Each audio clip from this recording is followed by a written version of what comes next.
What's up, ladies and gentlemen? Welcome to another episode of the Sovereign Mindset Podcast. My name is Mike Ruiz, and today I am talking to Tom Lahdenranta. I met Tom through my coaching program, and getting to know him has been awesome. I asked him to come on and talk about life in Canada during COVID, talk about his big decision to leave, how difficult it was with a wife and family, and we get into his journey to Mexico, what that was like, and his progression into El Salvador. We talk about stuff like the culture, did it fit his expectations, what's his assessment on Bitcoin adoption, and in general, what's been difficult about living there and the enjoyable aspects as well. We get into the process for residency, and then we get into buying real estate and whether he trusts the system and property rights over there. Overall, I really enjoyed this conversation. I think you guys are going to get a lot out of it as well. Check out the show notes and check out the segments if you're looking for anything that's relevant to you. With that said, let's get right into it. All right. What's up, Tom? Thanks for coming on. Good to have you here. I guess the way we're going to start this off is, do you want to say a little bit about your background? Whatever you want to share. Love to hear a little bit more about you and where you're from. Sure, I'd be happy to. Thanks for having me on, Mike. Okay. Pleasure to be here. I'm excited for the opportunity to share a bit of our story. So basically, my wife and I, we have three little girls, all under 10 years old. And we were living in Canada up until about just over a year ago. And prior to that, I was working as an accountant on my way to becoming a CPA. And my wife was a nurse in an old folks home. And, we had a great life, home, kids in an awesome private school, in all kinds of activities. And, we really enjoyed life there. We were in northern BC. So I don't know, 800 kilometers north of Vancouver. That's probably something like 500 miles. I'm not exactly sure, but pretty far north. And we wouldn't have, chosen to change our life. But anyway, some crazy stuff happened in Canada over the last few years with COVID. And, in my opinion, Canada is one of the worst places in the world to be over that time period. And basically it got so bad that we opted to leave and take our family to El Salvador. Well, first we went to Mexico, and we've ended up in El Salvador where we are now living. And I just wanted to give a sort of general overview of where we came from and where we are now. So I know we're going to get into the weeds a bit more on all that, but yeah, so Canadian family that just basically had enough with, became incredibly concerned about the direction of the country and where things were going, and did not see a future for ourselves and our kids in that country. And so born yeah. and raised in Canada, right? Yeah, pretty much. I was born in Canada. My parents are both from Finland, so we have some strong ties to Finland. We moved back there when I was 12. We lived there for 14 months. Gotcha. But pretty much most of my life was in Canada. And so when COVID hit, were you aware of how Canadians would react? Was it a surprise to you? Yeah, definitely. So freedom, the word freedom is kind of in the fabric of the nation of Canada, right? Our national anthem is the true north, strong and free, right? That's a line in the national anthem. And freedom is it's a principle that I thought that Canadians really cared about. And I thought when it came down to it that would, and I'm not talking about COVID specifically, I'm just talking about authoritarian policies in general and authoritarian tendencies of governments. I thought that Canadians kind of had this attitude of I know they love their socialized healthcare and certain things, but I thought that when it came to deciding what you want to do with your own body, whether you want to get medical treatments or whatnot, I thought the Canadians would have been very much of the freedom mindset that, yeah, of course you do whatever you want to do. And it was amazing to me what fear can do to people, right? How fear can cause people to act. And, we have friends and family who became just insane. There's no other way of describing it, who totally lost their minds due to COVID. Stuff that they would have never done, like discriminate against family or friends, like ban them from coming in their house, like, people spying on their neighbors and reporting on their neighbors. Um, just being okay with their fellow citizens being banned from like restaurants and swimming pools and movie theaters, being banned from public transportation and flying on airplanes, like all this crazy stuff that I would have never in a million years thought people would like, especially like, people who supposedly stand for equality and diversity and all these sort of woke left-wing catchphrases that people parrot. And then when it came down to it, and it was like, okay, somebody's making a different medical decision than you are. And I mean, I guess I'll just come out and say, like, so we didn't get the COVID vaccine, right? We were the minority of Canadians who opted not to, and we were basically vilified, right? Like, Were you we vilified were, by your, I mean, obviously you were vilified by the media, by the government, but how close um to home did that hit? Was it your friends, your family as well? yeah, definitely. So I like my family was super supportive. I'm very grateful for that. My parents, my sister, um, her husband, they are they're fantastic, and none of us would ever care or have, you know think that we should have any say in somebody else's medical decisions, right? And so even though some of us, made different choices in that regard, like we were always a loving, caring family unit that was never gonna ostracize each other or anything like that based on our medical decisions. But my wife's family was very different. Um, there was different opinions, but there was like we were banned from visiting certain siblings of hers. Like they wouldn't let us in their house. Um, the, I mean, they were like happy to see my wife lose her job. She got Wow. fired from her nursing job. They said, it's good. You didn't make the right choice. You deserve to lose your job. Like those kinds of comments. People calling us super spreaders or, like just Demonizing like you? what's that? Demonizing you? Yeah, yeah, essentially. Yeah, exactly. Like saying, you're killing old people, you're killing the immunocompromised. Because like when these vaccines first came out, they were sold as like a miracle cure and they were going to stop the spread and they were going to protect grandma and all this stuff and everybody fully bought into it, right? And I mean if you were even just like slightly hesitant, like I wasn't when this all happened, like at the first few months in Canada, like I believe the sort of, or at least I was cautious and trusting the health authorities and saying like, okay, we better be careful and wear a mask at the store and not have any big gatherings and things like that. And I think it was like a lot of people uh when you weren't allowed to gather with family, you weren't allowed to get together with people, but then all of a sudden it was like these giant protests for Black Lives Matter and stuff, and people were like, oh, oh, don't worry, COVID's not spreading here. um it's totally fine. And so you start to ask questions, you start to go, what, this doesn't really add up, right? Like hold on, I'm not allowed to get together with my parents, um but tens of thousands of people are allowed to gather in the streets and protest. And so I mean I started to wake up, I think, pretty early on. Um, but sorry, I lost my train of thought. What was the question you originally asked? So yeah, no worries. I wanted to move on from that, and I wanted to talk about Canadian culture in general and why you think they might have been particularly susceptible to the propaganda, and just the strict adherence to an obviously tyrannical government. Do you think do you have any idea of why that is so? Like, do you have any theories as to why the people just completely caved and and discarded their principles and Yeah, accepted this tyranny? yeah, great question. I do have some theories about that, and I'm not saying I have the answer.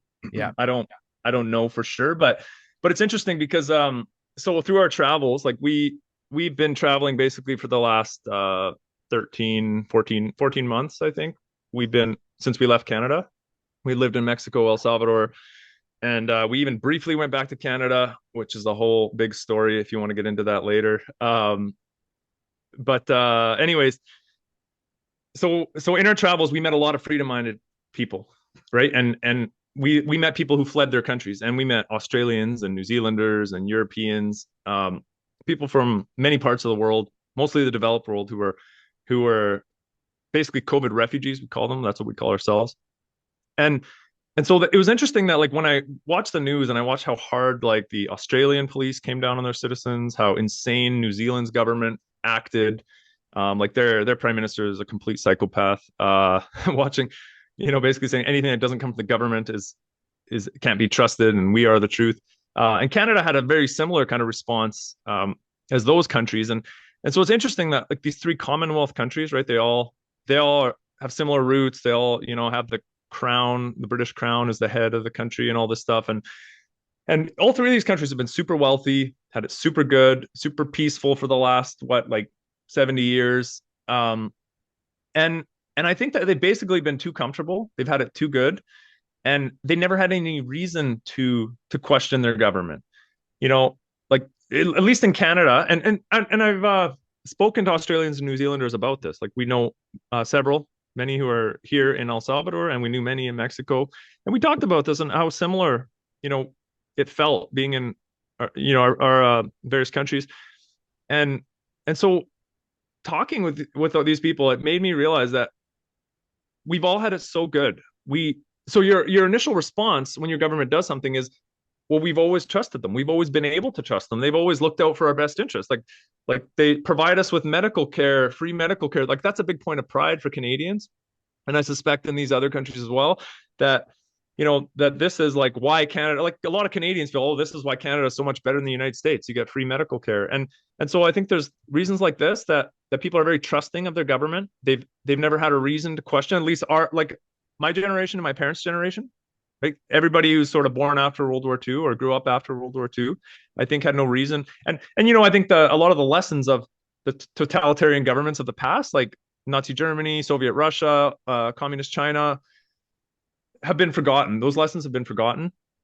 And it's interesting that when I meet people from, say, Eastern Europe, they seem to be some of the most awake people there are, right? People who've experienced communism firsthand, living under a socialist type of system. They realize how bad it is. And they were some of the first people to recognize it in Canada and speak out about it. People from Poland, people from, I'm trying to remember all the countries, but like Hungary. And I've met a lot of people from those countries that very awake to what's going on. Slovenia. Yeah. So I just think it's been too comfortable for Canadians. That's my theory. Yeah. So I think so too. There's a lot of goodwill that has been, taken advantage of by governments, right? Because the people have put a lot of trust into their governments, thinking that they have their best interests in mind and that they are dedicated towards the truth. And they have like I said, the best intentions.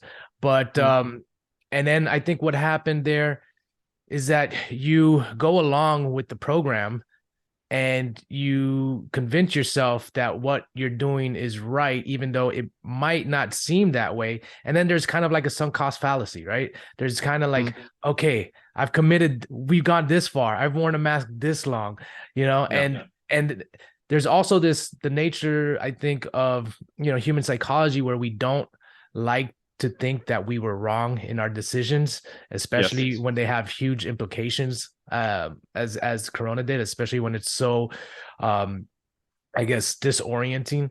Like you want to think that you've made the right decision. So it's painful to go back and then to have that realization that, oh, wait, the government may not have my best interest in mind.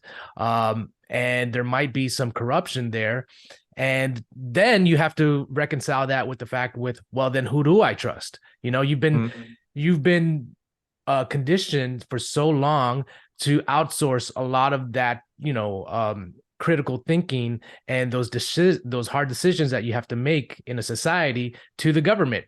And when you can no longer trust that entity, you have to face the fact that, oh, I got to make these decisions for myself. And you might not have, the mental bandwidth or the critical thinking skills to actually do that. And it's just a lot easier to just go along with what the government says.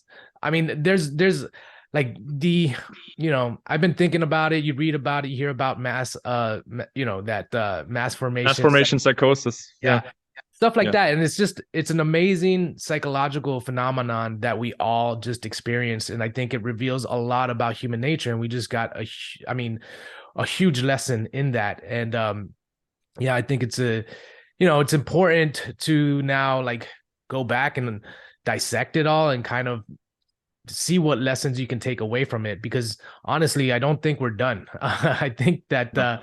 yeah, I think that if anything, just simply primed the pump. And who knows what next crisis can come down the line.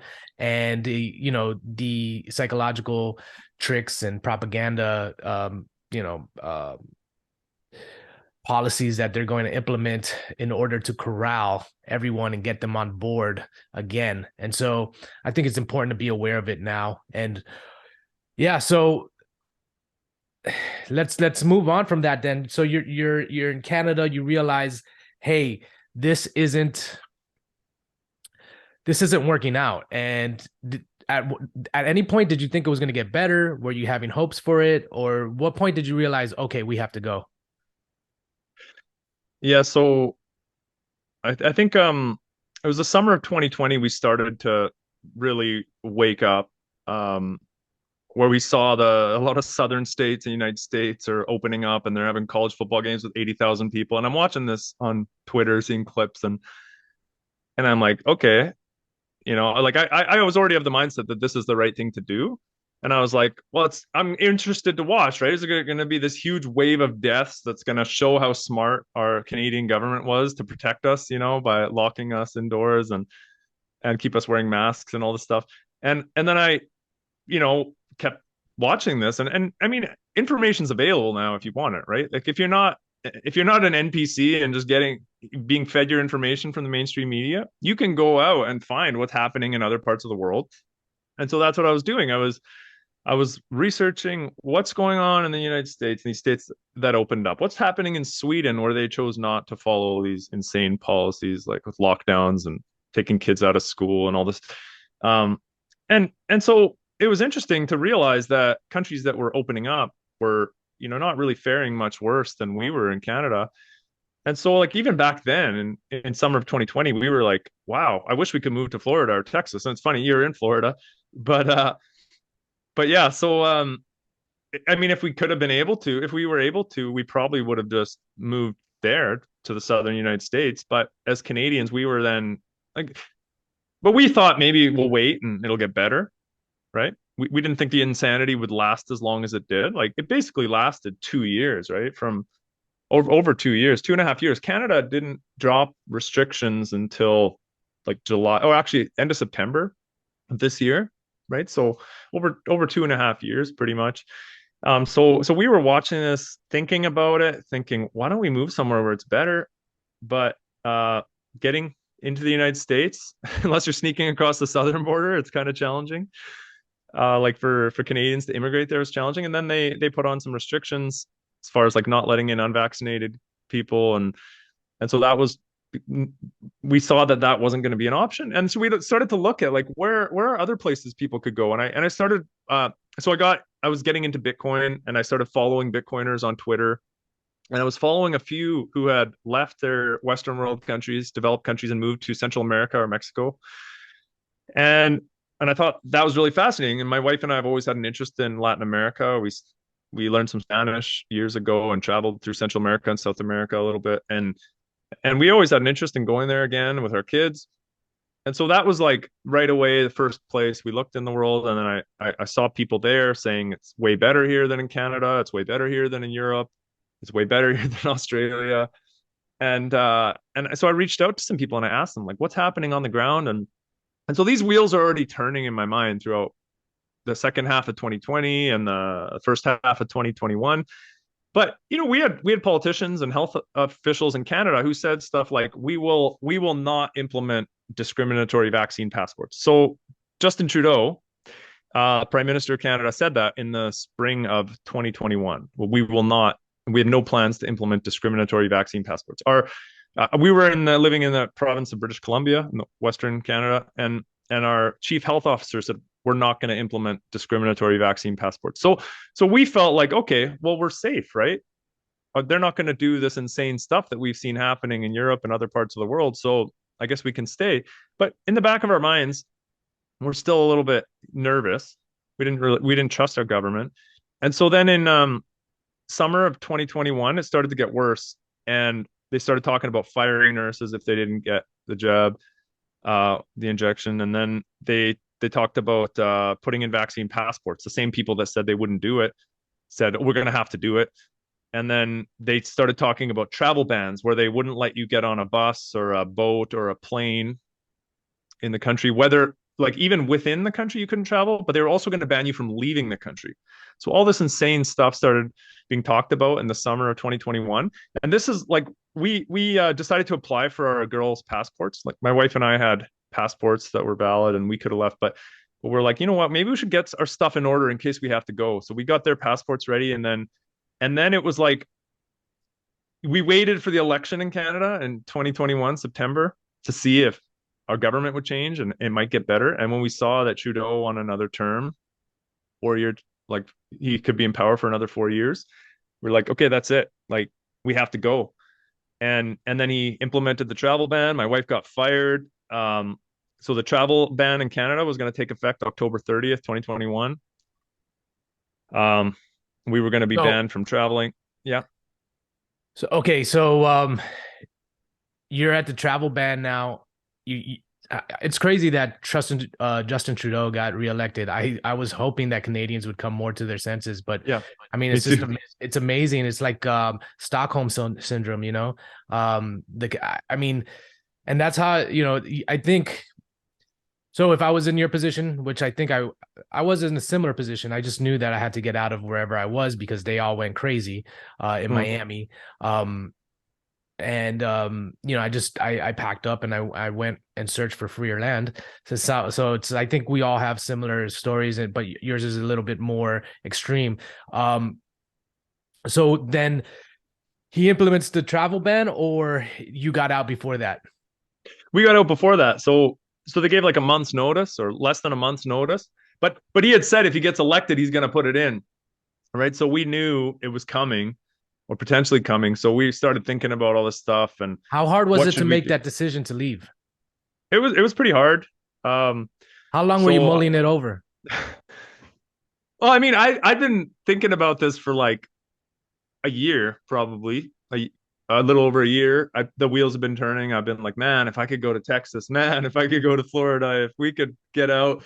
But you're thinking about all these things like we have a house, we're gonna sell our house. What am I gonna do for work? How are we gonna get residency? All these questions, right? And just didn't seem that realistic. And you got to keep in mind, like we didn't know how things were going to turn out through this whole time. We didn't know Canada was going to go insane. We held hope. Like there's a province in Canada, Alberta. It's kind of like the Texas of Canada. Like they're a little bit more freedom minded, and we had hope that Alberta would stay more free than the other provinces, but they ended up doing the same tyrannical stuff that everybody else did, and they're taking a better direction now. It looks like I'm hopeful for that province, but they're still stuck under the Federal government. bullshit rules of the federal government, right? Yeah.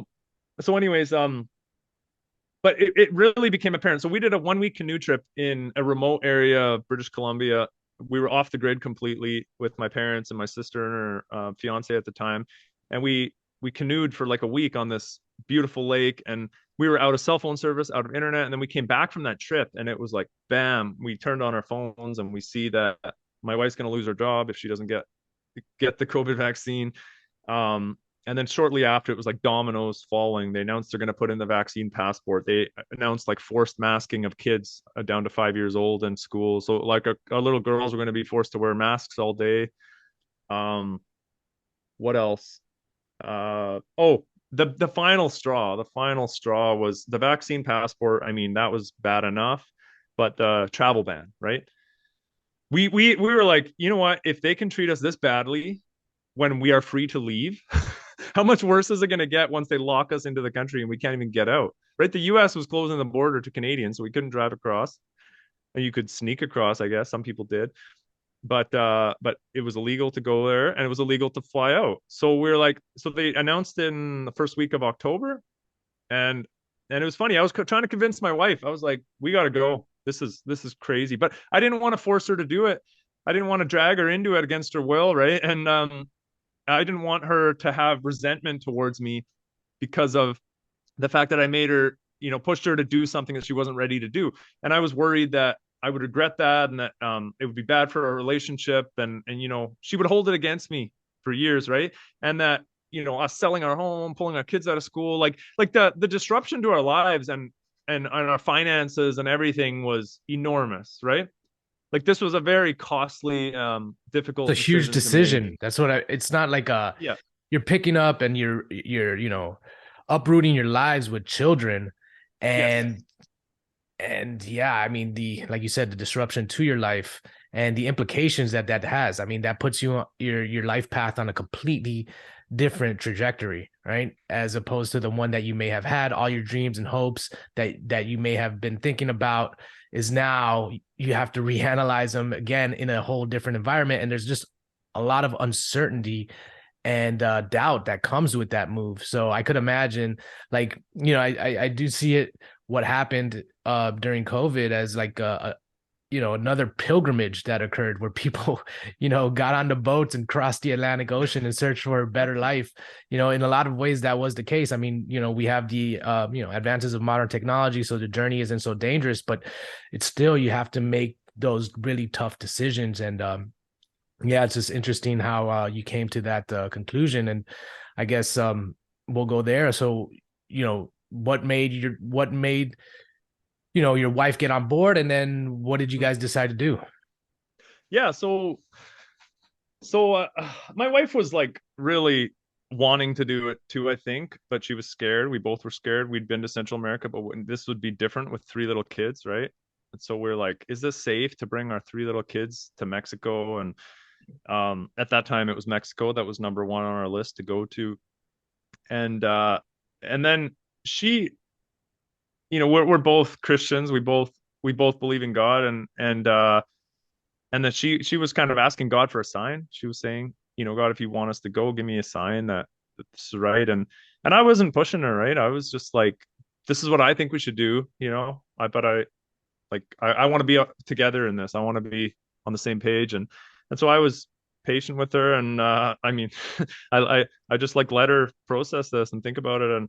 And then I guess one day she like went to the health food store, and the lady who worked in there was like secretly unvaxxed but afraid to tell people. And like there's a lot of people in Canada just like whispering to friends, afraid because it was that bad. You know what? I And mean, that is eerily reminiscent of the Soviet times. It's yes, crazy. Yeah. totally. Yeah, you have to worry about your neighbors ratting you out, so, and coworkers and all this stuff. So anyways, this woman working at the store, my wife was venting. She was asking my wife, "Oh, how's it going? Like, how's your mental health with all this stress about losing your job and everything?" And my wife's like, "It's really hard right now." And the woman says to her, "I know a family that just sold everything and went to Mexico, and they're so happy." And my wife was like, "Oh, really? So that was a That's sign. interesting." Yeah, that was a sign for her. And then she had another sign. I can't remember exactly what it was, but anyway, she came home, and I don't know if it was that same day or the next day, but she had that conversation with her boss where they were like, "We need to have a conference call, and we're putting you on unpaid leave for your non-compliance with COVID requirements." And so she had this like really, I don't know, awful phone teleconference with her employer, and they basically were like robots. I mean, a lot of Canadians turned into robots. They showed no compassion, no sympathy towards people who were forced into these difficult decisions. And my so after she got off, I think it was that day after she got off that call, and I was working downstairs. I was working from home, and she came downstairs, and she like basically like grabbed me by the shoulders and like was like, "We need to go. We need to get out of here. We need to sell our house. We need to book the tickets." And so all this happened really quick, and I can't remember the exact order, but she kind of got that sign. They put the travel ban in. They announced that we wouldn't be able to leave the country after October 30th, and there was like a 1 month gray area where we thought we might have been able to, but after November it was like a hard stop. We couldn't get on a plane. So yeah, we booked, we did everything. Like, with as soon as she gave me that, okay, like we need to do this, I realized she's on board. I don't have this weight on my shoulders. It was like it lifted this huge weight off my shoulders that I felt like I was carrying. And I knew that, you know, she wasn't going to hold this against me if it didn't work out, right? She wasn't going to blame me if Yeah, this sure. was the wrong decision. You guys are. I mean, she's on board with the decision that pressure is off of you, and now you guys can move forward. 100%. Yeah. I know that feeling when you get the green light and the Yeah. okay. It's like, all right, Yeah. you Exactly. know, And so then it was like, okay, I can do the things. I can check off the boxes. I know I need to book flights. I know I need to sell the house. I know I need to do all these things. And it was just like I just shifted gears completely. And for the next 3 weeks, we sold like a quarter of all our belongings. We sold our cars, we sold our house, we, you know, booked tickets, we did all kinds of research and and when we were ready to go, right? Like I think that happened. We decided that on like October 8th, and we were on a plane on October 27th. wow, that's a major. So Yeah. something very similar happened to me. It was, the 2 weeks during the lockdown, and that's when they decided to shut everything down in Miami, and I was like, what is going on? I just didn't think that that would happen over there, Yeah. and I was like, this is crazy. And then Trump went on there and announced that they're going to extend it out, and I was like, okay, we're done. So as soon as he announced that, the next day I got a pod, packed up my stuff. It was like, once the decision is made, it's like execute. It's like no time for like hanging around and thinking about things or procrastinating. It's just get out of here because you don't know how things are gonna turn out. Yeah. So yeah. Yeah. And that's pretty much what it was for us. It was like, you know what? We don't have anything figured out, but we'll figure it out once we land in Mexico and we're free and out of there and not subject to these insane restrictions. Like we will figure it out. We are intelligent people who, can come up with solutions. And at the time, like my wife got fired from her job and I had to leave my job because they wouldn't let me work remotely. And so we had no income. We had nothing figured out. We sold our house within 4 days of listing it, so we had some money that we could live off of for a couple of years probably. So we were like, we'll figure it out. We'll figure it out.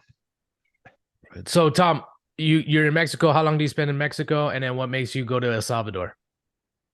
Yeah, so I tried to kind of treat it like a vacation at the beginning. I had no work, and I was like, you know what? This is hard for the kids. We just pulled them out of school. They just left all their friends. Um, let's like make this an exciting adventure for them. Let's take them snorkeling and to cool tourist attractions and things like that. So Yeah, let's make the we kind of transition easier on them. yeah. And so it kind of felt like a vacation, right? Like the reality doesn't hit you at first. You're like, oh, this is amazing. We can go to restaurants. We can, it was like you were appreciating these basic things that you were banned from doing. We were banned from like everything in Canada. Yeah. Like, and we were dreading this winter in 2021, like the fall of 2021. We were dreading living through that winter and telling our kids that you can't do anything. You can't go to gymnastics. You can't go to the skating rink. You can't go to the swimming pool or the movie theater. And we said we're not going to do that. We're not letting our kids live through that. And so when we got to Mexico, we were just like, man, we can do all these things that we were banned from in Canada. And so we traveled around. Like we didn't stay anywhere for more than a month or 5 weeks. We spent 6 months jumping all over like Quintana Roo, like in the south Caribbean side of Mexico, Yucatan, Chiapas, Oaxaca, so 4 states. We traveled all through those states and bussed it, like long bus rides. Um, and it was amazing. We had a great time. Like so many people told us, you can't go to Mexico. It's so dangerous. There's drug cartels, and you can't bring kids there.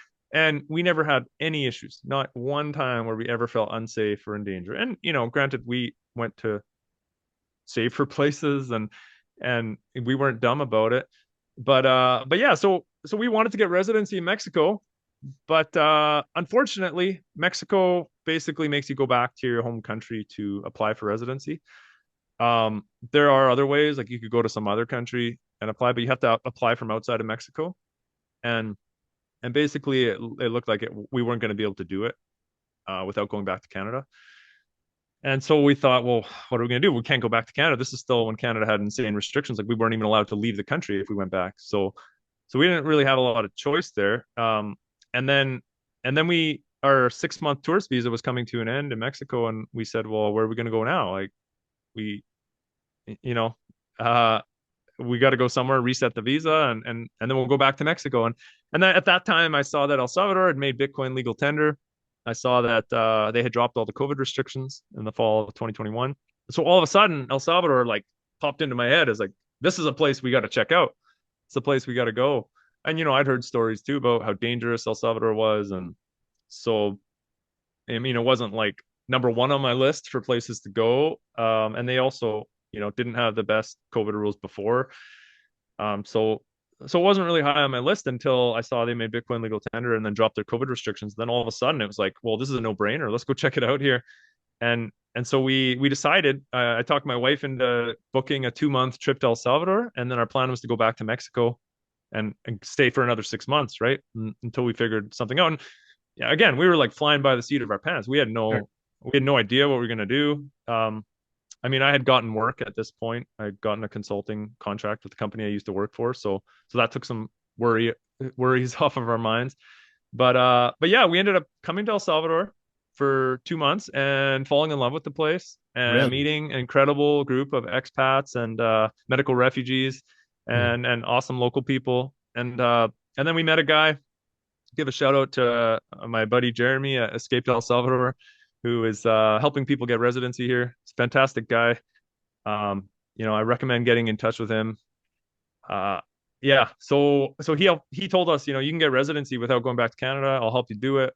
And so he was like our consultant to do that. Nice. So I just want to back up for a second. First of all, what's the culture like over there in El Salvador? Is it similar to Mexico? So and are there any pain points over there that you've recognized? Any culture shocks so far? Yeah, good question. So I feel like El Salvador's been through some really hard stuff, and I'm by no means an expert. So a local Salvadorian might take issue with what I'm saying here, but I'm just giving you my impressions as a Sure. foreigner living in the country for 5 months. Um, so Mexico seems to have like more of a strong culture, traditions, like Heritage. music, uh, you know, uh, like the arts, things like that. There's more of that I found in Mexico. Here, I think they've had a really hard few decades, like with a civil war and then gangs controlling a lot of the country and causing a lot of violence. And so I think that I think people haven't been as worried about music and art here as they have been about like surviving. And I think so that I think shows that maybe that's the reason why they haven't developed that. But like there's some beautiful things here. First off, it's a gorgeous country. That's one thing I didn't like really realize. We bussed through here 10 years ago for like 4 days and visited one town, El Tunco, surf town. But we didn't really remember much about the country. And coming back, I was like just in awe of how beautiful it is. It's like green mountains and hills, volcanoes everywhere. It's like a lush green jungle everywhere. And then it's got a beautiful coastline. So these beautiful like hills, mountains overlooking the ocean, awesome surfing beaches. And so I find it incredibly beautiful place. Um, and there's a big surf culture on the coast here. It's a famous surfing destination. Before, when the country was a more troubled place, it was only the brave brave surfers who would venture out here. Now it's getting more and more popular with tourists, and it's cool to see that growing. I mean, they've got their own like cool, unique foods and stuff here. Like pupusas are the famous food of El Salvador, and we love pupusas. We have them all the time. There's like common as tacos are in Mexico. Hmm. Everybody eats them all the time. Uh, but but yeah, it's funny. It's like it doesn't seem to have as strong cultural traditions as Mexico or maybe Guatemala or some other places. What expectations did you have going there? Were they high? And did you meet? Has it met your expectations?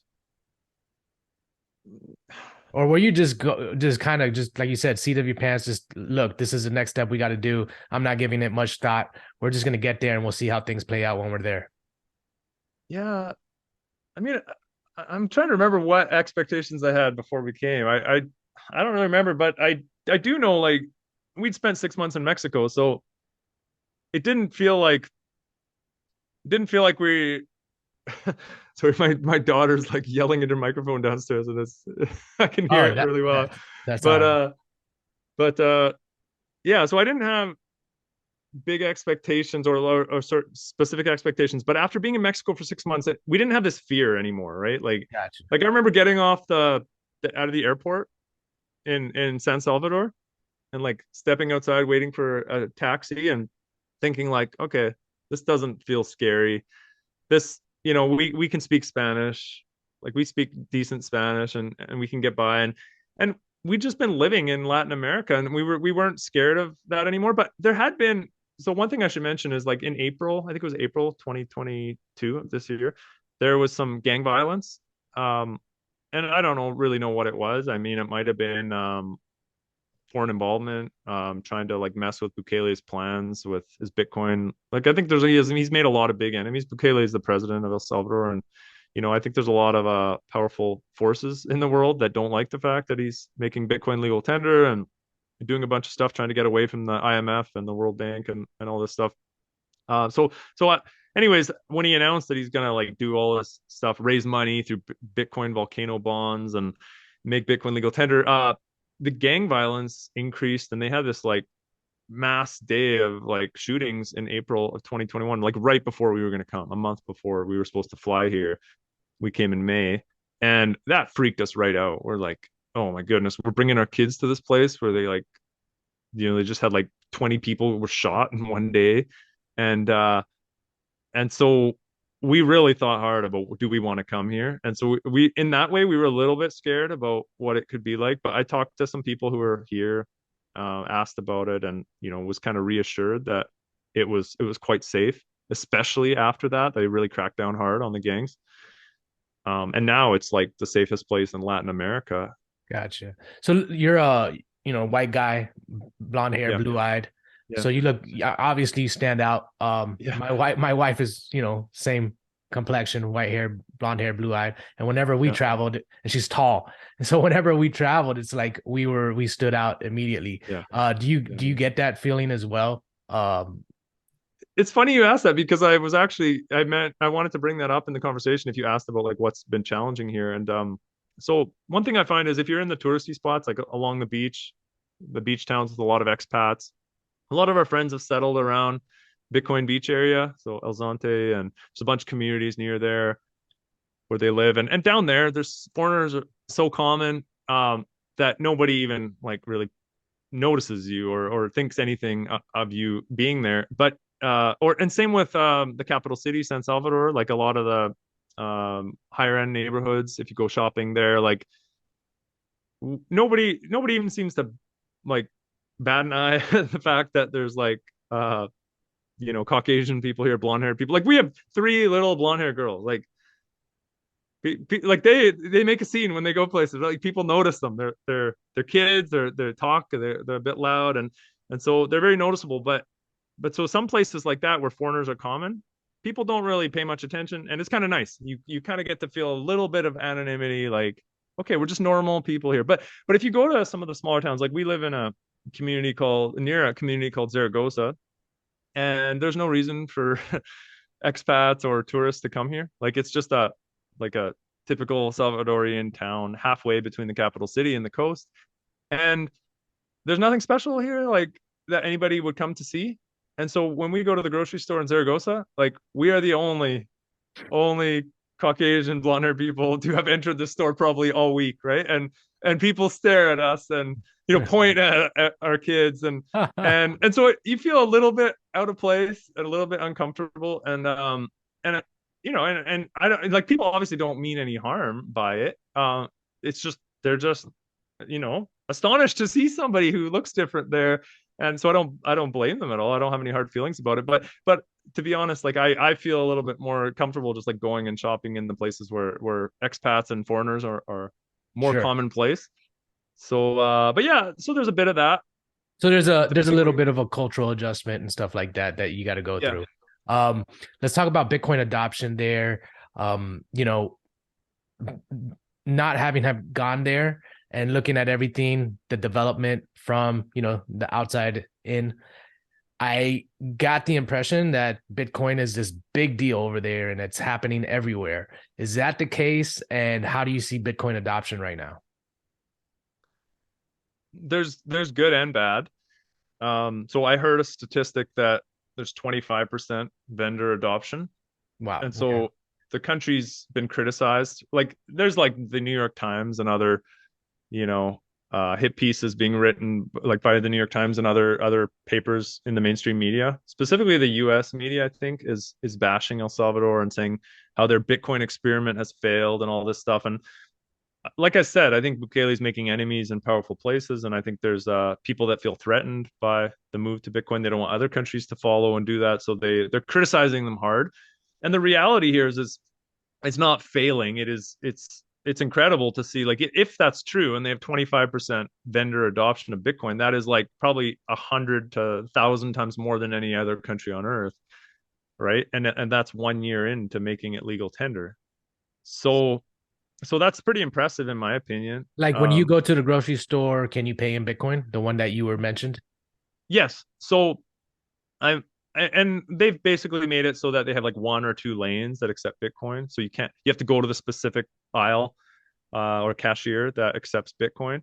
And to be honest, like they're still working out kinks, and the cashiers don't all know how to use it very well. And so sometimes like the government developed a Bitcoin wallet for the locals called Chivo Wallet. They've had all kinds of issues with that, and like there's so here's one major flaw with it is like when you go to pay, it's automatically set to do an on-chain transaction instead of Lightning. And so you have to wait for confirmations, the transaction fees are higher, and the cashiers don't know the difference. Like they just haven't been trained properly. And so you'll get a cashier who will be like give you an on-chain QR code, and you got to wait for confirmations. You might be waiting 5 minutes or whatever to get confirmations on chain, or and then your transaction fee might be like $1 instead of 1 cent. So there's a lot of education that needs I to thought the happen. Chivo wallet was Lightning, though. Is that not the case? No, it does both. Oh, it does both. Okay, gotcha. It's weird. I'm not an expert on Chivo by any means, but it uses some like I think something different than Lightning and on chain.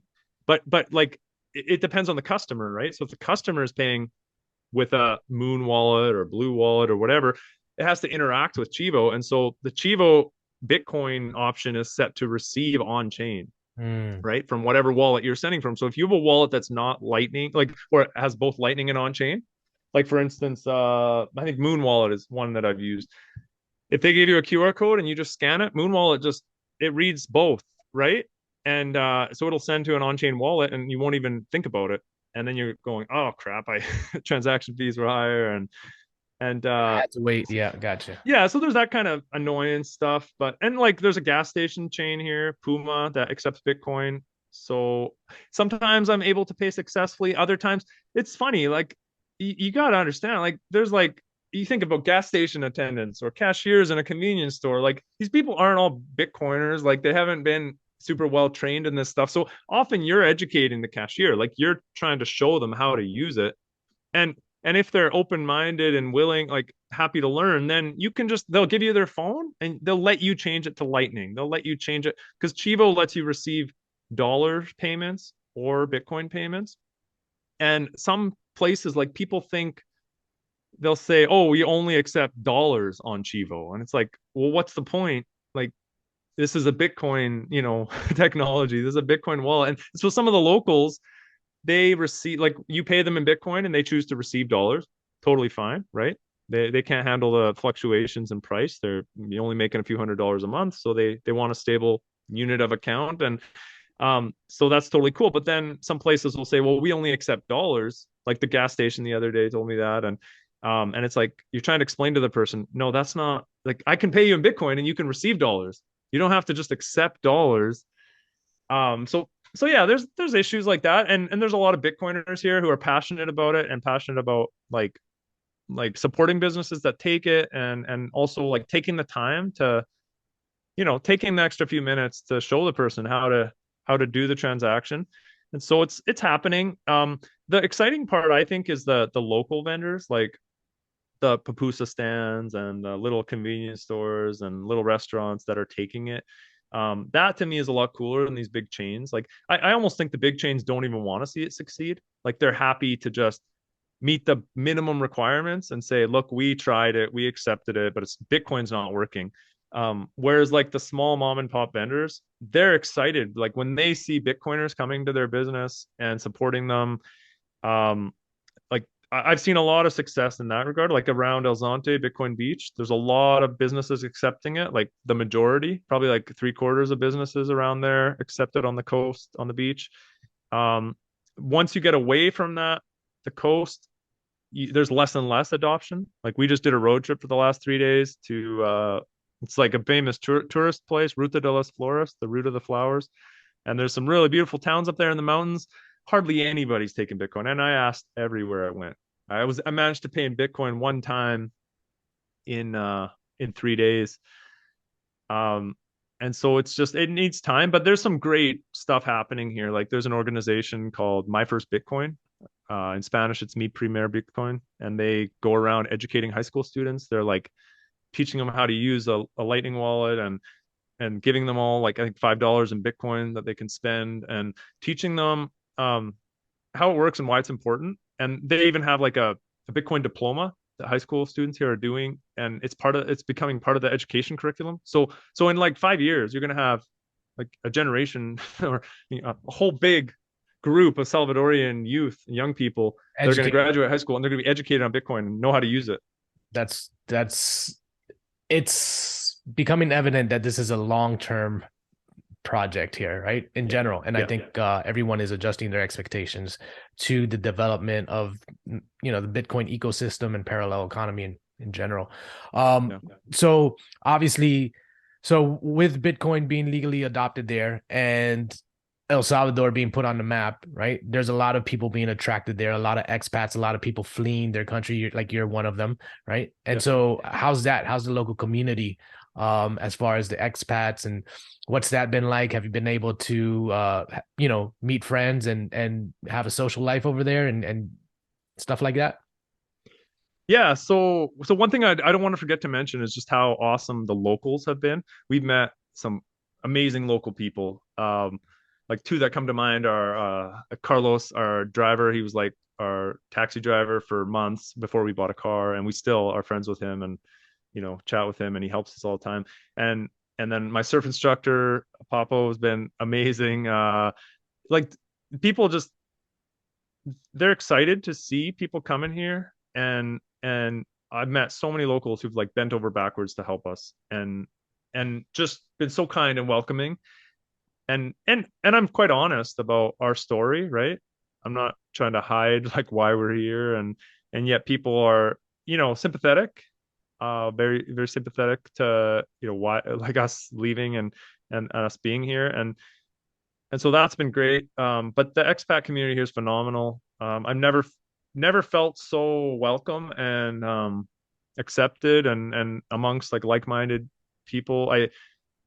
We met a lot of great people in Mexico. We traveled all over, and we would always look up like the local freedom community wherever we were, and we'd go out, for lunch or meet people, go out with people who are similar minded. And there's a lot of cool people there, but there's something really special in El Salvador.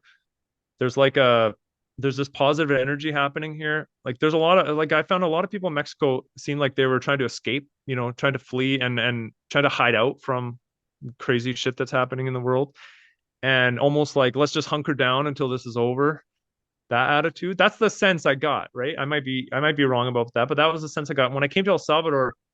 I got this overwhelming like sense of positive energy and excitement about like let's build something new and exciting and different, and like let's set an example for the rest of the world of what can be done. And and I think a big part of that is Bitcoin, right? Bitcoiners coming here and that positive energy, but there's also this like I saw a short documentary made by a Bitcoiner. It's called Comeback Country. It's really cool. It's like 12 minutes long, I think. You can find it online. And it tells the story about El Salvador and the brutal past that's gone through, and the positivity and excitement that's happening now.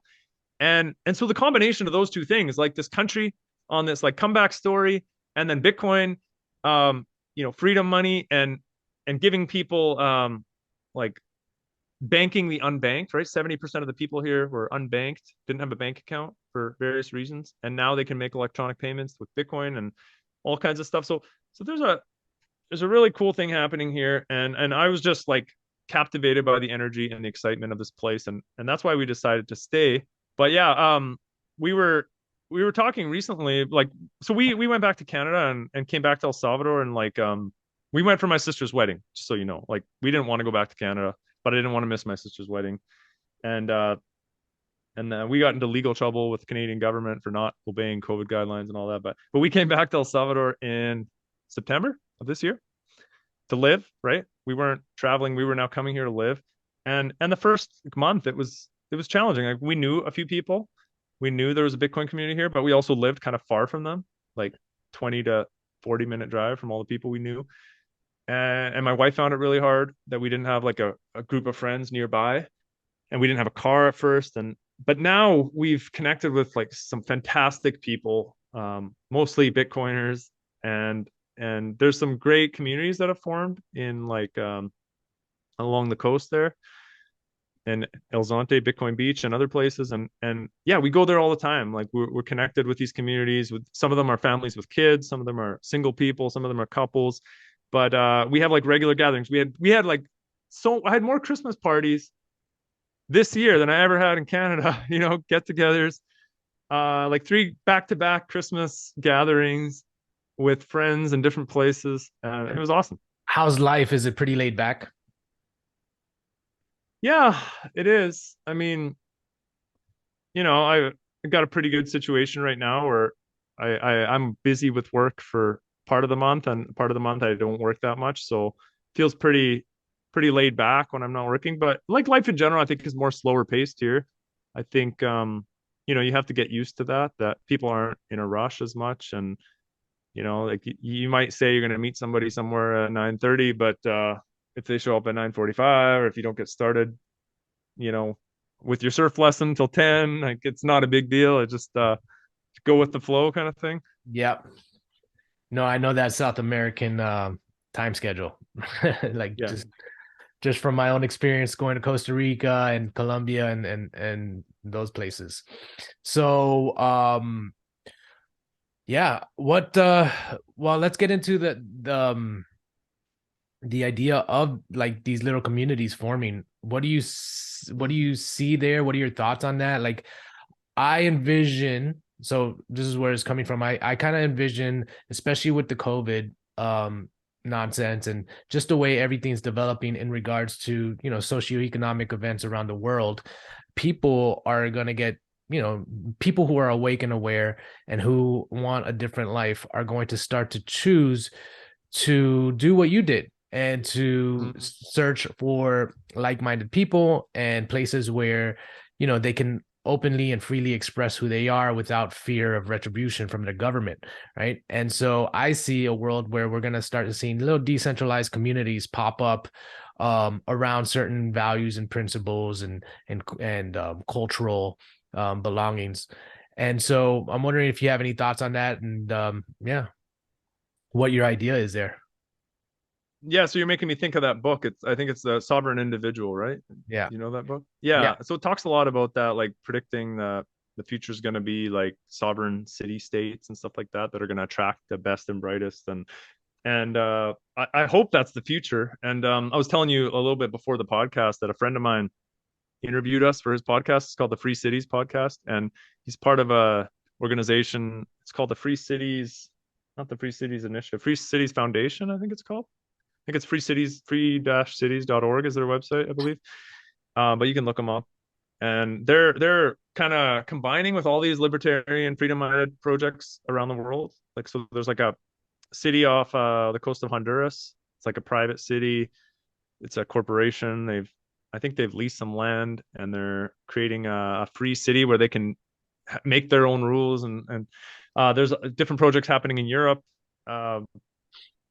And so I mean, I'm not an expert on all that. Like, I'm just more familiar with what's happening in El Salvador. But I feel like El Salvador, it's a small country, right? It's got like 6.5 million people or something like that. So it's quite a few people here, but it's a small country land wise, and so it's almost like a big free city here. I think is what they can do. I think that's what Bukele can do, and that's what his vision is with creating this Bitcoin City project, where it's going to be like no corporate tax, no income tax, no no capital gains tax. Like it's going to be basically like an economic freedom zone. I think places like that are going to attract so many great people, especially in a time like we're living in, where developed nations governments are becoming more and more insane and authoritarian. They're going to drive more and more people away. Like I know so many people in Canada and Europe and other parts of the world who are like thinking about leaving, but still a bit afraid to do it. But I have lots of people reach out to me asking me about it. The biggest concern is how do I provide a living for my family, right? Is it safe? Am I going to know people? Can I get by if I don't speak Spanish or questions like that? So it's a bit scary for people to do, but there are so many awake people in these countries thinking about it. Um, So do you have residency now in El Salvador? yeah, we just got our residency like a little over a month ago. So like I said, Jeremy at Escape to El Salvador, find him on Twitter, online. Great guy. Reach out to me. I'll be happy to tell you about him. Give you a discount code to use with him. But he's an awesome guy to help you get residency. There's different ways to get it. You can you can get it as like a digital nomad kind of thing. That's not what they call it, but that's essentially what it is. Working remotely. You can get it, if you were born here or if you for some, if you're a citizen of a Latin American country, I think it's a lot easier. Or like if you're a Spanish speaking person, it's easier. I think retirees can get it. If you start a business here, like it's pretty simple. There's a lot of ways to get it. You just need somebody to help you navigate, and you can deal with a local lawyer, a local person. But I've heard So some people running in. the process for you wasn't difficult, and there's services already set up to help foreigners get that residency. Yeah, and I would just say be wary because we've heard some people who got really kind of like scammed um Sure. with some just getting some help working with a consultant who we didn't know, we didn't come recommended, and so we've heard some bad stories of people who didn't go well for them and now they're in a tough spot. But yeah, so but we know people, many people who've gotten residency, and it's a straightforward process. Like the corruption here is like it's not a very corrupt country. Like things work like they're supposed to. Like the government process the forms like by the book, by the rules, and as long as you follow like use the right color ink and check the right boxes and all that stuff, like your application is going to be approved as long as you meet the requirements. Like it's not hard. It's $1,500 US a month you need to show that you're making. And in most cases, they don't even ask you to prove that you make it. You just have to say you expect to make that much.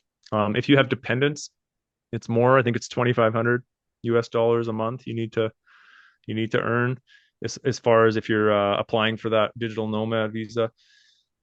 But yeah, so we got 1 year temporary residency, and then we're hoping to just renew it. And then after 3 years, I think you get permanent, and 5 years you can become a citizen. So right now that's the game plan. I mean, we don't know what the future holds for El Salvador. We are optimistic on this place. We think it has a very bright future. We're excited to be here and part of the energy here.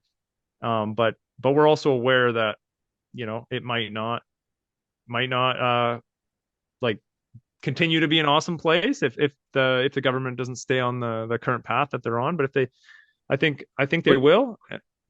yeah, what are your thoughts there as far as Bukele? You think he's doing a good job there? You think he does have it on the right track? And like, what's the local sentiment of him in general? Have you picked up anything on that? Like, are people generally happy with what he's doing? Because Yeah, he seems from the outside looking in, it seems like what he's doing. Well, first of all, it is radical, right? Adopting Bitcoin and going up against the IMF and putting El Salvador on the map and being just a very loud figure in general. yeah. But and so he is making a lot of radical changes. I'm just curious as the local sentiment on that, and then your thoughts. Yeah, I mean, I'm a huge Bukele fan of what he's been doing. Anyways, I mean, I I I don't really trust any politicians, but Sure. as far as politicians go, I think he's one of the better ones.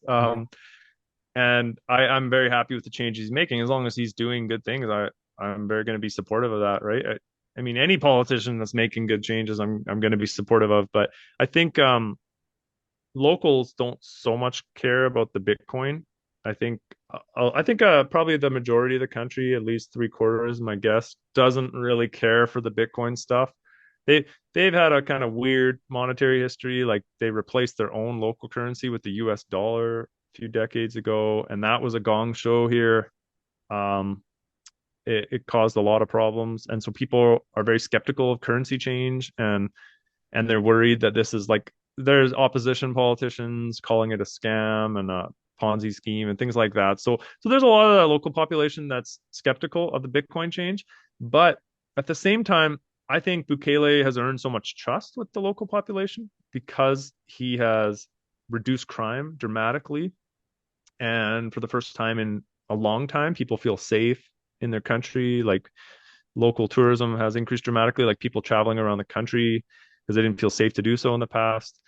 People, I've heard stories that people were afraid to go out after dark in many areas of the city and parts of the country. And now they, go out and there's kids playing in the street where there never would have been. And so I think I've spoken to many people who are kind of like, I'm not a huge Bukele fan, but I really support what he's doing with gangs and, like love what he's doing with crime and the justice system and all that.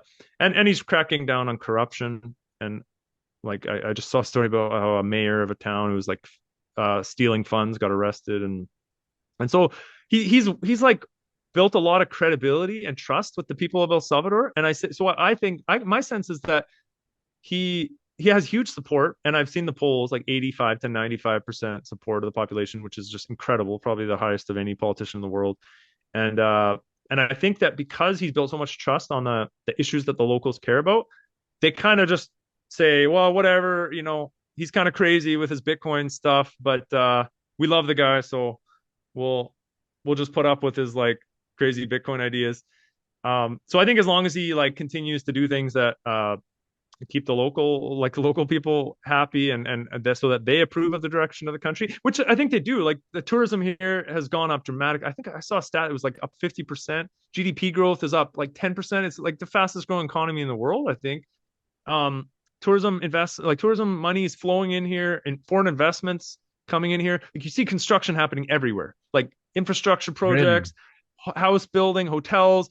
Like there's so much development happening here, which is amazing. And so the country's economy grew over 10% last year. It's probably Hmm. going to grow more this year, I'm guessing, just because from being on the ground, seeing how many people are coming here. And so it's a small economy, right? But I heard like Max Kaiser and Greg Foss talk about this. Like Bitcoin's getting criticized for the failure of their Bitcoin experiment, right?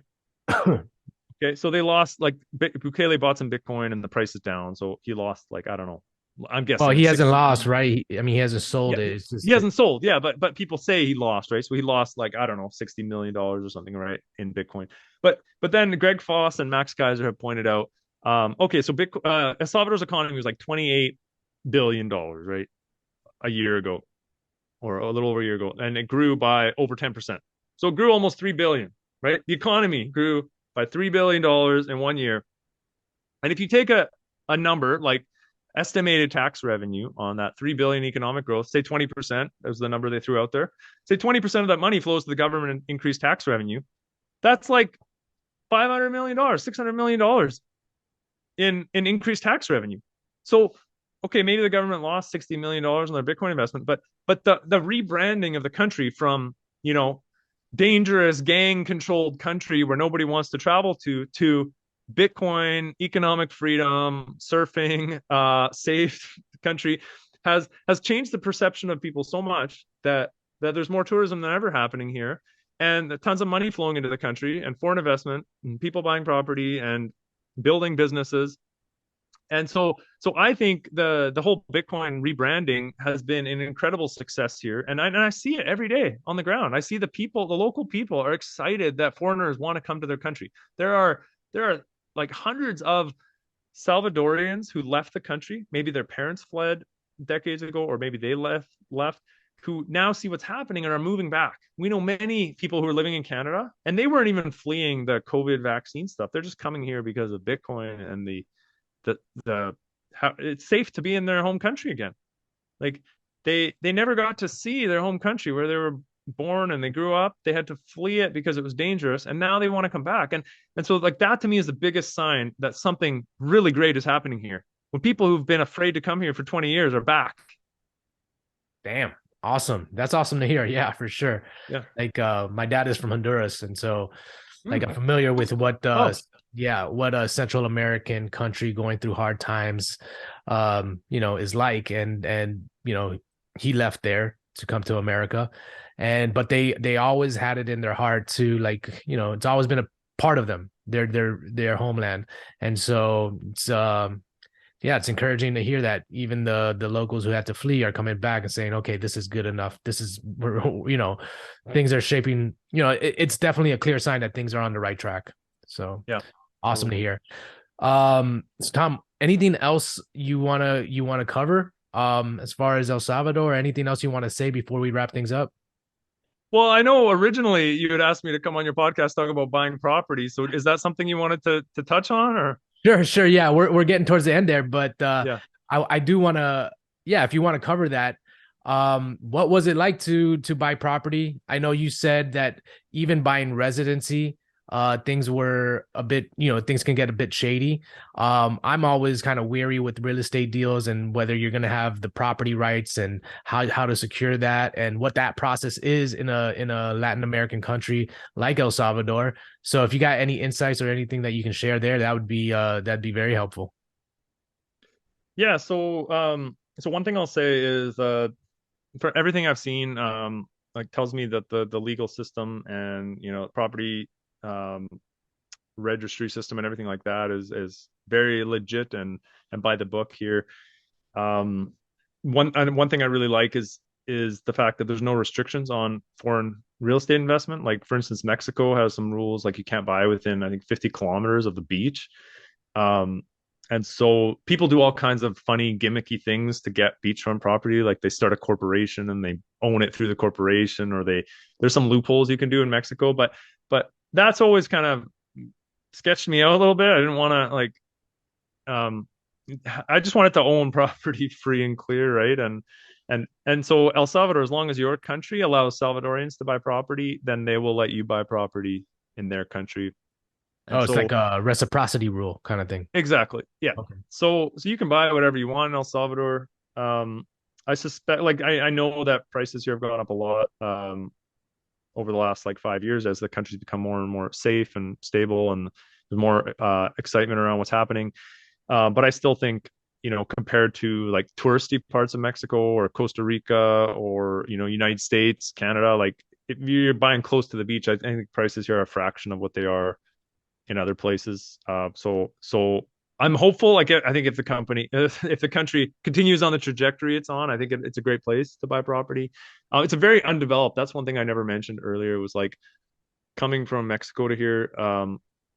There's a lot of things that are hard to get, whether it be like say imported grocery items or just like appliances, or there's some bureaucratic stuff that they still got to work through. Certain powers that be that kind of prevent free Eight. trade from happening. Yeah. So it makes it certain things really expensive here to get from abroad. But anyways, sorry, off track with the property thing. But yeah, I mean, so we're in the midst of buying this property. Like we signed a promise to purchase. It's called a promesa de venta, promise of sale. And so the owner's giving us 5 months to pay, but we have a legal agreement that's, we met with the lawyer and the lawyer wrote up the legal agreement that basically the guy can't sell it to anyone else, and or he has to pay us a big penalty, and then if we don't meet the payment terms, we have to pay a penalty. Uh, but yeah, so we have 5 months to pay for this property, and we're paying in like 5 equal payments. But yeah, so there's a property registry system where like if you get the title number, you can go check that the seller is the owner, right? And and one thing I would say is things aren't as developed here as they are in like the United States or Canada as far as real estate sales. So if you're going to look for property, um, there's no like multiple listings site that lists every property in El Salvador like there is in Canada. Like every realtor lists their property on I think realtor.ca it's called now. And there's a huge database of like pretty much every property for sale. Here there's not. It's harder to find properties. I also find that a lot of the stuff listed online is probably overpriced. Like I think they're just hoping rich foreigners come and buy it. So there's a lot of because I think I mean Bitcoin's down in price significantly from the highs, but I think there's this idea that like some rich Bitcoiner is going to come and pay whatever you're asking, right? And um, so so there's a lot of expensive properties on the beach. So I would say like for us, it was talking to locals. Like my surf instructor actually like acted as my real estate agent basically. So realtors aren't, as far as I understand, they're not like licensed here. You don't need a license to be a realtor. Anybody can say they're a realtor. And we've had a few realtors like that we've asked about properties and um they weren't a lot of help in showing us much. And the stuff that they did show us, we thought was like out of our price range and overpriced. And so it was funny because I told my surf instructor that we want to buy property up in the mountains close to the beach and he was like, "Hey, I'll take you up there. Let's go drive up there and see what we can find." I heard some doctors subdividing 60 acres and selling lots and so he took me up and down this mountain road and looking at properties and I was like, this is gorgeous. Like this is the kind of place I want to live. It's up in the mountains overlooking the ocean, surrounded by farms, coffee farms and other farms. And yeah, he was awesome. He took me around and, we met some landowners that were subdividing property and selling it and just kind of stumbled upon the right place through him. And yeah, his buddy was a lawyer and did the title checks for us and So and told us everything. you feel confident in the process that once you make your payments, that property will be legally yours. Very confident because I know that the same surf instructor who's yeah, I know it sounds funny, right? My surf instructor is my realtor, but the same guy who's a good friend of mine helped another American couple actually buy a property, and his friend who's a lawyer helped them, and they've got the title in their name. It's in the land registry. So Now, like I know. like, do you have resources available to you that, like, you went through your surf instructor, but like, I'm sure there are locals that are not locals, but expats that are going through the same process. Have you also gotten confirmation from them that, buying property over there is legit and you could trust Yep. the system? Okay. Yeah, I actually have a friend who bought 40 acres, kind of up in the mountains, and yeah, he had a very good process. He didn't use a realtor, just a lawyer. A lawyer does the transaction for you, and in general, I think things are pretty like quite professional here, like as far as Do you get it professional surveyed services. and stuff like that beforehand? Well, no, but so the guy had just gone through the process of subdividing it. Like it has all the survey markers for the property lines on the property. But do you get that written? Well, it's got this like title. It's all in Spanish, but it's this like document that every separate title has, right? That lists the dimensions and where it is and the measurements and square meters of each side of the property, who the neighbors are. So like I have this document, it's like this, I'm not going to show it to you, but I've got this like the promise of sale document here and it lists like everything about the property. Okay. Uh, And what about building? Have you looked into what you can do as far as building on the property? Is it easy? Is it pretty straightforward? Are there a lot of restrictions? yeah, so I mean, and in some ways, I'm kind of trusting the what I hear from local friends, right? Like, I know expats who are buying land, who are doing stuff. I know locals who have built stuff, bought stuff, and so that I haven't verified a lot of this for myself, but from what I understand is it's relatively easy and straightforward to build stuff. So there's one thing to note is some of the properties we were looking at were part of a eco community, I guess they're called. I don't know what the official term is, but basically if a person wants to, so there's like huge chunks of land up here, right? Like 100 acres, 200 acres, 50 acres that aren't subdivided, right? And people want to subdivide them. They want to sell lots because there's people looking for lots. But the government has a process that you have to go through. And so when you're trying to get your land subdivided, you have to go through whatever 6 month or year process to get that approval done. But if you want it quick, then you can apply for like an eco community development, and they will give it to you like really fast apparently. And but they have restrictions, right? So you can only cut down 30% of the trees on the property if you are an eco community. And so we were looking at a residential community that's being developed in the area where we bought, and they're going to be selling lots. They didn't have it subdivided officially yet, but they're building an eco community, and apparently they're going to get approval very quickly and easily because of that. But so you have to deal with restrictions like that you can only cut 30% of the trees down. And ideally we didn't want to have something like that. We didn't want to have like government officials coming in and like checking how many trees we're cutting down and all that. So we bought a property that's not part of any kind of community. It's just outright. We own the title. The land is ours. We can do whatever we want with it. There are permits and things you need. And so what I've heard is that El Salvador taxes you when you buy property, when you build a house, but not after that. So there's no land tax or property tax like So kind of annually, like like we pay in Canada. impact fees. I think that's what they call them here. It's like basically, Okay. yeah, you're Yeah. building Yeah. you're building fees. Yeah. So you pay like a 3% property tax on the property when you buy it. On it, all the value over 28,000 or something around that number. And so the first 28,000 is tax free. And then after that, you pay 3% on whatever the value is. And then I think it's 5% on, that's what my friend told me, is 5% on the house that you build. So the estimated cost of it, you pay 5% tax on that. But then you don't pay property tax annually, right? Like there's no property tax. Canada, we paid like 2% of the value of the home every year in Yeah, property tax. it's So crazy. that's so it's way cheaper here long term, which is awesome. Yeah, and that's that all depends, right, on whether these policies stay in place. You know how the government Yeah, is, and for all this kind sure. of stuff. Well, Yeah.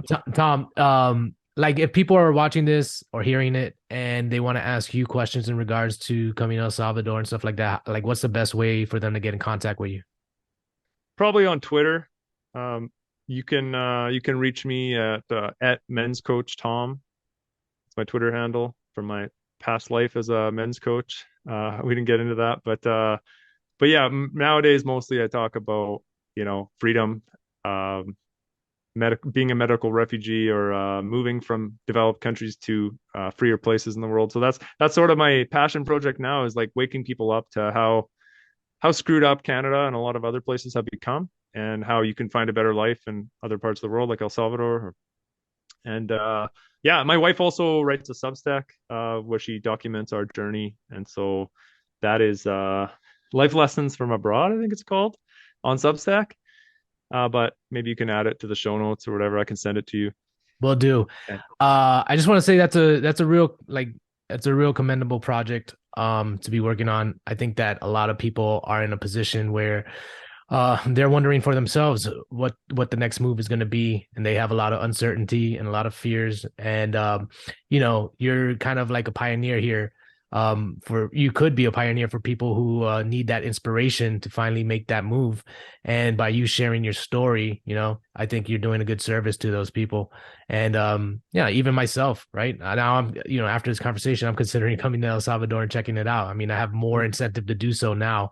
Um, and yeah, so I just appreciate you coming on and sharing that all with me. And hopefully we can have another chat soon.